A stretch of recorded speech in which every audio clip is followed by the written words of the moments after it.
बेटे +1 क्लास का 3rd chapter trigonometry function. Topic है ट्रिग्नोमेट्रिक इक्वेशंस। ट्रिग्नोमेट्रिक इक्वेशंस हुंदियां किहड़ियां? A trigonometric equation is an equation involving T ratios. 6 T ratios होंगे हैं, वो होने चाहिए ऑफ एन अननोन एंगल। कोई unknown angle x y theta phi कुछ भी हो सकता है, समीकरण की तरह लिखी होंगी है ये। We have 2 types of solutions. 2 तरह के सॉल्यूशन है अपने को। फर्स्ट है principal solution. The solution of a trigonometric equation in 0 to 2 pi in closed bracket. 0 तो लैके 360 दे विच अगर आप सॉल्यूशन फाइंड आउट कर दिए then they are called principal solution. Second है general solution. A solution of a trigonometric equation generalized by means of periodicity is known as the journal solution. For example, cos the जो quadrant है वो 360 होंदा है, ਉਹਦਾ period है 2 पाई। अगर ਆਪਾਂ उस तरह n ਦੇ ਵਿੱਚ ਇਹਦਾ आंसर लिख दिए, n ਨੂੰ ਅਸੀਂ प्लस ਜਾਂ माइनस 1 2 3 कुछ भी फिल करिए 0, वो हर जगह के उपर ट्रू होवे left hand right hand side, तो वो हो जाता है जर्नल सॉल्यूशन। ये कुछ रिजल्ट्स हैं, फार्मूले हैं, उन्होंने आप कैटेगरी वाइज सॉल्व करते हैं, लिखते हैं। फर्स्ट कैटेगरी है अपनी if sine x is equal to 0 then x is equal to n pi for all n belongs to integer. Integer का मतलब बेटा प्लस माइनस या 0, plus minus 0 plus minus 1 plus minus 2 plus minus 3 pi या 0, तो x की value अपने को आ जाएगी। Second if cos x is equal to 0 then x is equal to 2n plus 1 into pi by 2 for all n belongs to z। cos x की value 0 होवे तो x की वैल्यू की हुंदी है journal solution they which 2n plus 1 pi by 2। Pi by 2 cos pi by 2 के उपर 90 के उपर 0 होंदा है, तो इस करके ये जर्नल सॉल्यूशन है 2n plus 1 pi by 2 for all n belongs to z, z for integer. Third if tan x equal to 0 then tan को असी लिख सकते हैं साइन अपॉन कॉस। नीचे 0 बननी नहीं चाहिए, तो जे साइन 0 होगा तो tan x की वैल्यू ऑटोमैटिकली 0 हो जू। So x is equal to n pi for all n belongs to z। ये अपनी फर्स्ट कैटेगरी सी जो आपां एंगल 0 के बराबर दिता वा होवे, टी रेशो 0 के बराबर दिती भी होवे। सैकेंड कैटेगरी लैने आ if sine x is equal to sine y। Sine के बराबर साइन वाली टर्म ही पई है, लैफ्ट हैंड साइड ते भी साइन राइट हैंड साइड ते भी sign, then x is equal to n pi plus minus 1 raised to power n into y for all n belongs to z। if cos x is equal to cos y then x is equal to 2n pi plus minus y for all n belongs to z। and third if tan x is equal to tan y then x is equal to n pi plus y for all n belongs to z।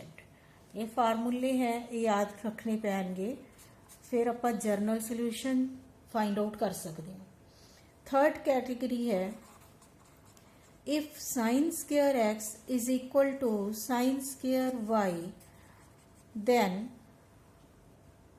x is equal to n pi plus minus y for all n belongs to z।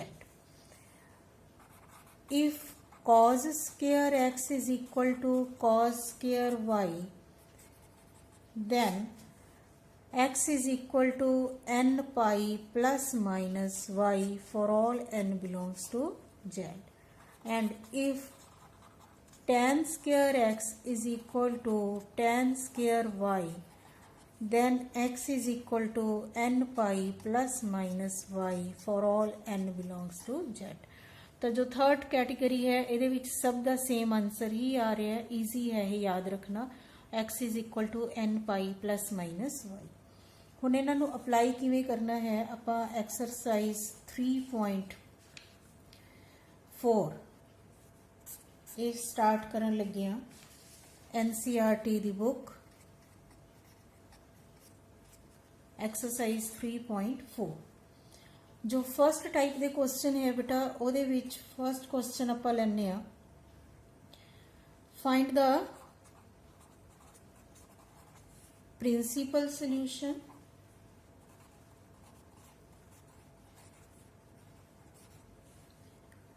Of tan x is equal to minus under root 3।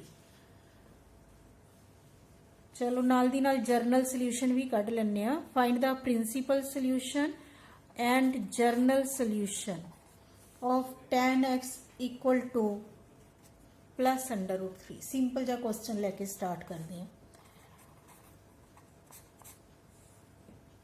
Given है tan x under root 3 की है ये positive दिता होया आपां नूं। 4 quadrant सी अपने कोले all school to college। tan third quadrant which tan positive and first which positive, first ते third which tan positive होगा। x lies in quadrant first or quadrant third। So tan x is equal to under root 3 कितने value हो सकती है बेटा, tan 60 ते हो सकती है, ਜਾਂ ਅਸੀਂ ਇਹਨੂੰ थर्ड क्वाड्रेंट ਵਿੱਚ ਲੈ ਲਈਏ tan 180 डिग्री प्लस 60 ਇਹਦੇ ਤੇ ਹੋ ਸਕਦੀ ਹੈ। 180 ਚ ਐਡ ਕਰ ਦੋ ਤਾਂ ਅਸੀਂ थर्ड क्वाड्रेंट ਵਿੱਚ ਪਹੁੰਚ ਜਾਾਂਗੇ। सो tan x is equal to tan 60 और tan 240। ਇਹਨੂੰ ਇਸ ਤਰ੍ਹਾਂ ਵੀ ਲਿਖ ਸਕਦੇ ਹਾਂ, tan x is equal to 60 180 ਨਾਲ ਅਗਰ ਅਸੀਂ ਇਹਨੂੰ ਡਿਵਾਈਡ ਕਰੀਏ ਤਾਂ 180 ਨਾਲ ਡਿਵਾਈਡ ਕਰਕੇ 3 ਨਾਲ ਡਿਵਾਈਡ ਕਰਕੇ ਪਾਈ ਬਾਈ 3 ਐਂਡ tan 240 ਨੂੰ ਲਿਖ ਸਕਦੇ ਹਾਂ ਅਸੀਂ 4 ਪਾਈ ਬਾਈ 3। 60 ਨੂੰ 4 ਤੇ ਮਲਟੀਪਲਾਈ ਕਰਕੇ ਦੇਖੋ ਕਿਵੇਂ ਲਿਖਿਆ ਜਾ ਸਕਦਾ ਹੈ। tan x is equal to tan 60 और tan पाई बाय 3। tan ਨਾਲ tan cancel, x is equal to pi by 3। ਜਾਂ 60 लिखना है इत्थे 60 भी लिख सकते हो। इसी तरह ही tan x is equal to 180 plus 60 240 बनिया सी। 240 ਨੂੰ ਅਸੀਂ ਲਿਖ ਸਕਦੇ ਹਾਂ tan 4 pi by 3। tan cancel, x is equal to 4 pi by 3। ਇਹ ਆਪਣੇ ਆਨਸਰ ਆ ਗਏ principal solutions. Principal solutions pi by 3 and 4 pi by 3। now general solution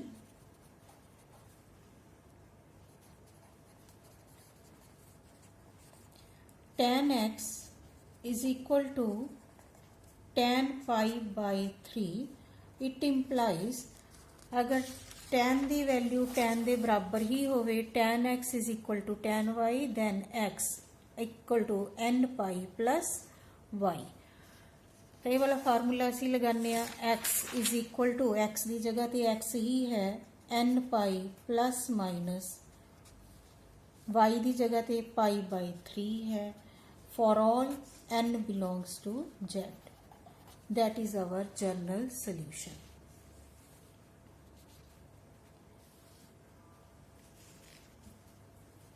next question इस तरह का ही अगला पार्ट ले लेने आ cosecant x is equal to -2 ਇਹਦਾ ਅਸੀਂ ਜਰਨਲ ਤੇ ਪ੍ਰਿੰਸੀਪਲ ਸੋਲੂਸ਼ਨ ਫਾਈंड ਆਊਟ ਕਰਾਂਗੇ।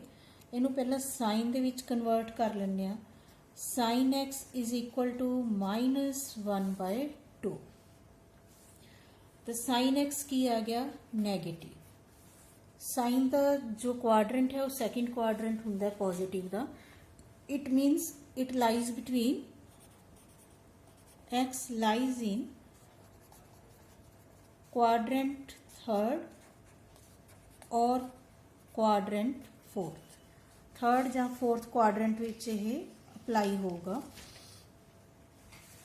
We can write sin x is equal to -1/2 half value 30 ते माइनस साइन 30 डिग्री और माइनस थर्ड क्वाड्रेंट विच इनू लै जाओ साइन 180 डिग्री प्लस 30 डिग्री और fourth quadrant which 360 minus 30 degree. It becomes equal to sine 210 degree और sine 330 degree.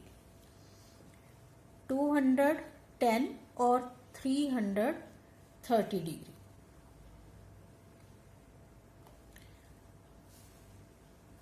So x is equal to 210 degree. इनू असी लिख सकते हैं 7π/6 and x is equal to 330 degree और 330 नू असी की लिख सकते हैं 11π/6। ये आ गए अपने प्रिंसीपल सॉल्यूशंस। जर्नल सॉल्यूशन दे लिए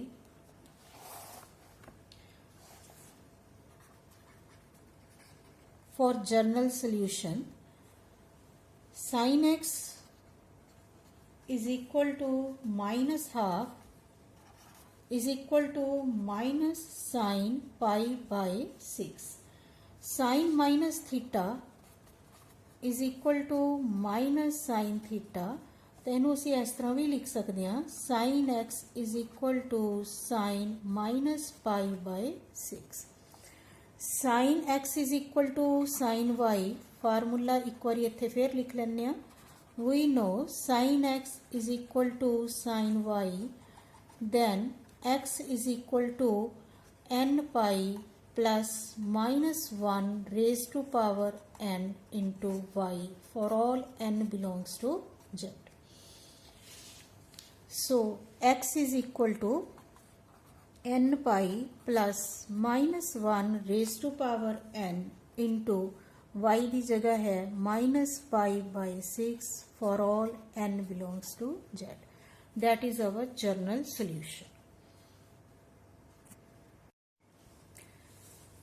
जी बेटे नेक्स्ट क्वेश्चन है अपने find the general solution of cos 4x is equal to cos 2x। Fifth question इन्हों पर सॉल्व कर दिया। Solution cos 4x is equal to cos 2x। let capital X is equal to 4x and capital Y is equal to 2x. The general solution for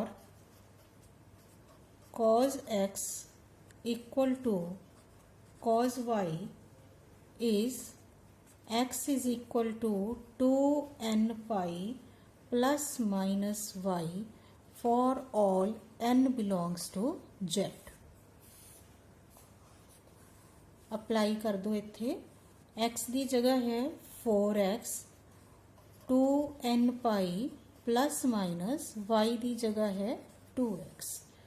तो 4x is equal to दो sine है 2n pi plus 2x and 4x is equal to 2n pi minus 2x। x वाली term एक side ते लै जाओ, 4x minus 2x is equal to 2x, 2 cancel, x is equal to n pi. 2x left hand side ते जाके plus हो गया, 6x is equal to 2n पाई, 2 नाल इनू कट कर दो, ये आ गया 3। 3x is equal to n pi and x is equal to n pi by 3 for all n belongs to z। तो ये बेटे अपने दो आंसर आ गए, x is equal to n pi, x is equal to n pi by 3। Next question 6th, cos 3x plus cos x minus cos 2x is equal to 0। General solution find out करना है। C D फार्मूले असी कर चुके, cos c plus cos d का formula लगाने इन्होंने दोनों के 2 cos c plus d by 2 cos c minus d by 2 minus cos 2x as it is equal to 0। 4x by 2 cut के ये आ गया 2x, 2x बाय 2 कट के आ गया x, minus cos 2x equal to 0। Common निकाल लो, cos 2x, 2 cos x minus 1 equal to 0। जो दो क्वांटिटीज 0 के बराबर होंगे, either cos 2x equal to 0 और 2 cos x minus 1 equal to 0। cos x is equal to 1 by 2। तो cos x 0 दे बराबर जे होवे तो cos x equal to 0, then x is equal to 2n plus 1 into pi by 2 for all n belongs to z, and cos x is equal to cos y, then x is equal to 2n pi plus minus y for all n belongs to z। ये formula आपां इत्थे apply करांगे दोनों के उपर। then we get cos x 0 है तो x is equal to, x की जगह है इत्थे 2x, 2x equal to 2n plus 1 into pi by 2 for all n belongs to z। 2 नू इधर अपॉन विच ले जा सकते हैं असी, 2 नू इधर ले जाओ तो x इज इक्वल टू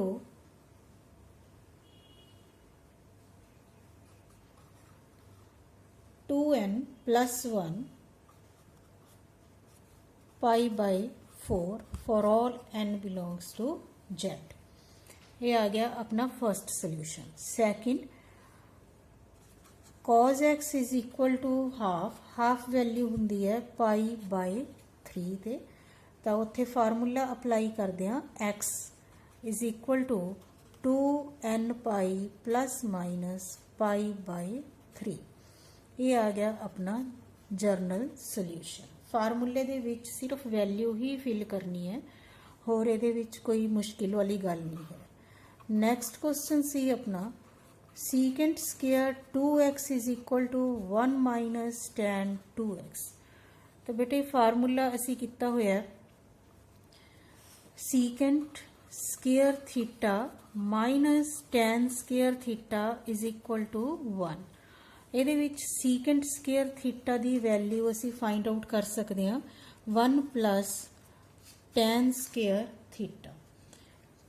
ਕਿਉਂਕਿ ਅਸੀਂ ਡਿਫਰੈਂਟ ਟੀ ਰੇਸ਼ੀਓਜ਼ ਨਹੀਂ ਰੱਖ ਸਕਦੇ, ਦੋਨੋਂ ਸਾਈਡ ਤੇ ਇੱਕੋ ਜਿਹੀਆਂ ਟੀ ਰੇਸ਼ੀਓਜ਼ ਹੋਣੀਆਂ ਚਾਹੀਦੀਆਂ ਜਾਂ ਫਿਰ ਇੱਕ ਸਾਈਡ ਦੇ ਉੱਪਰ 0 ਹੋਣੀ ਚਾਹੀਦੀ ਹੈ। ਤੇ ਇਸ ਕਰਕੇ ਆਪਾਂ ਸੀਕੈਂਟ ਸਕੁਏਅਰ ਨੂੰ ਬ੍ਰੇਕ ਕੀਤਾ। ਸੀਕੈਂਟ ਸਕੁਏਅਰ 2x ਦੀ ਵੈਲਿਊ ਇੱਥੇ ਫਿਲ ਕਰ ਦਿੰਨੇ ਆ 1 plus tan square 2x is equal to 1 minus tan 2x। ये प्लस का 1 इधरली साइड ते आके माइनस हो जाऊगा और ये दोनों कैंसल हो जाएंगे। अपने को आ गया tan स्क्वायर 2x, इनू साइड चेंज कर दो, plus tan 2x is equal to 0। tan 2x common ले लो, इत्थे आ गया tan 2x plus 1 equal to 0। Either tan 2x is equal to 0 और tan 2x plus 1 equal to 0। tan theta equal to दे बराबर होवे if tan theta equal to 0 then theta is equal to n pi plus theta is equal to n pi for all n belongs to z। बेटे इत्थे मैं x नहीं use किया क्योंकि इत्थे अपने सम विच भी x ही यूज किया होया, कन्फ्यूजन तो बचन लई मैं इत्थे थीटा लिख लिया। आप फार्मूले किया सी tan x इक्वल टू 0, तो उस फार्मूले के मुताबिक ही इनू लगाने आ। थीटा की जगह है 2x is equal to n pi, x is equal to n pi by 2 for all n belongs to z। ये अपना एक सोल्यूशन आ गया। tan 2x is equal to -1, इनू आप लिख सकते हैं tan माइनस पाई बाय 4, क्योंकि असी की किया सी tan minus theta is equal to minus tan theta, तो इनू इस तरह लिखांगे कि आ जाऊगा ये माइनस फ्रंट ते आ जाऊगा, tan पाई बाय 4 1 होंगे, सेम वैल्यू आ जाऊगी। tan दे इक्वल tan आ गया, तो फार्मूले के मुताबिक if tan x is equal to tan y then x is equal to n pi plus minus alpha। tan x is equal to tan y, अगर अपने कोले जो आप कैटेगरी की सी tan x is equal to tan y then x is equal to n pi plus y for all n belongs to z। तो ओह वाली चीज़ हुण आपां इत्थे फिल करन लगे हां।